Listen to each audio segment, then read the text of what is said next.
Stylish खेळाडू आहेत आदित्य कडू. चला 6 चेंडूचा खेळ शिल्लक. गोरदास अविनाश पहिला बॉल ऑन साइडला खेळतलाय, बिर्र काऊन दिलाय बॉल, बाउंड्री लाईनच्या बाहेर, दे धमाका, षटकार. पहिल्या बॉलवरती अविनाश पस्कर यांचं भव्य स्वागत. Welcome to the ground.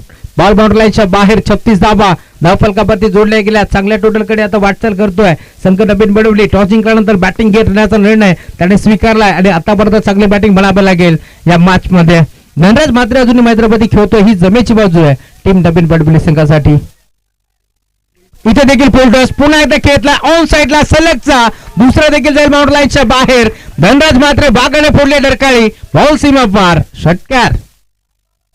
सलग 2 षटकार आता तुम्हाला पाहायला मिळतील. थोडासा दुखापतग्रस्त जरूर आहे, परंतु आज गावासाठी आणि गावाच्या नावासाठी मैदानाच्या आतमध्ये खेळतोय. म्हणून तर म्हटलं जातं ना, वाघ ज्यावेळेस 2 पावले मागे येतो ना त्यावेळेस तो घाबरलेला नसतो, त्याची उंच बरारी घेण्याची तयारी झालेली असते. आणि आता तीच तयारी झाली की काय या मॅच मध्ये.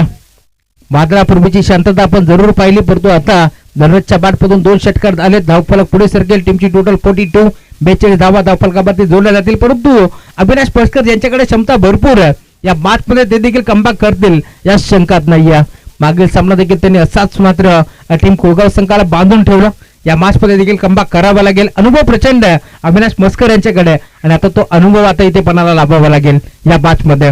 कशा प्रकारची कामगिरी ते करतात हे देखील आता पाहावं लागेल. धावफलक 42, 42 धावा धावफलकावरती आतापर्यंत जोडल्या गेल्या. गोरदास अविनाश इथे देखील सफल झाले. पुन्हा एकदा तिसरा खेळतला, तो देखील बाउंड्री लाईनच्या बाहेर. पुन्हा एकदा सलगता तिसरा षटकार. धनराज मात्रच्या बॅटमधून टाळा वाजतायत आणि का वाजू नये देखील, कारण आज तुम्ही पाहताय त्यानं देखील सांगितलंय शांत बसायला मी काही संत नाही आणि त्याच्या बॅटमधून येतो षटकार.